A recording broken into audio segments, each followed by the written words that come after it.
Ukraine's biggest counterattack is currently underway. The operation is proving very effective.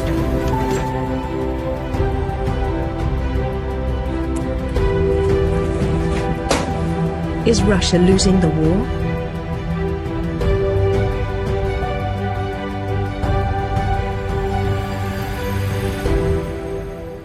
On the 24th of February 2022, Russian forces invaded Ukraine and headed for the capital city, Kiev. Heavy clashes followed as the Russians tried to encircle the city and impose a blockade on it.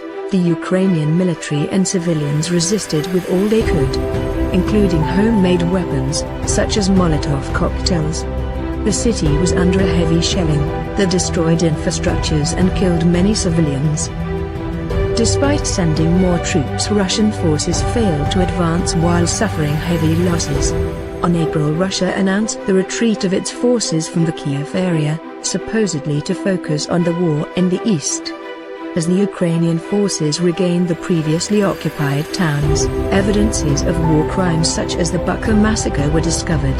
Taking Kiev was a key objective of the Russian invasion. Failing to achieve it was seen as a major blow to the campaign.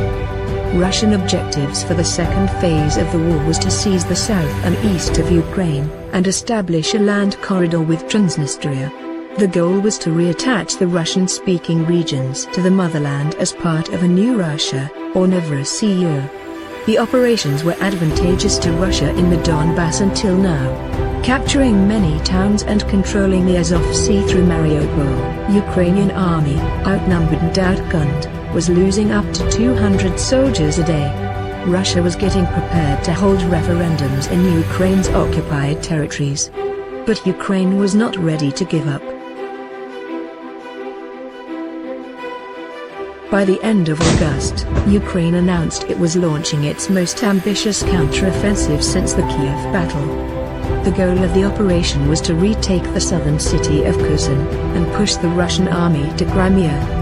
Ukrainian troops were able to recapture some villages but at the cost of heavy losses. Russia started then to direct large numbers of troops and equipment to Kherson, leaving the Donbass at risk.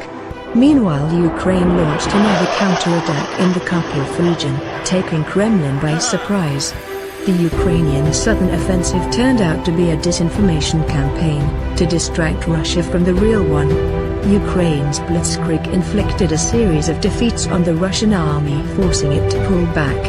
Russian forces fled a humiliating retreat, leaving ammunition and equipment behind.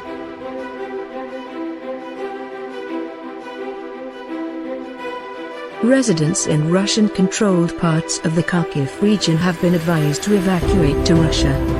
Ukraine have regained control of at least two key cities, Kupiansk and Izium, and some cities annexed in 2014. The Russian defensive front is now under pressure on both its northern and southern flanks.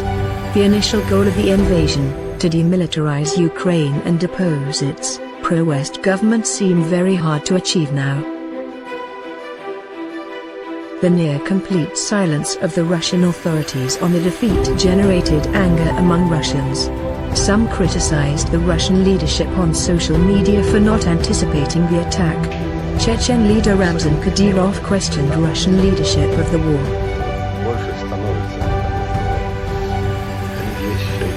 Some called for a full mobilization inside Russia and a crackdown on anti-war activists. The Russian army ordered new revenge attacks, targets Ukrainian infrastructures with no military purposes.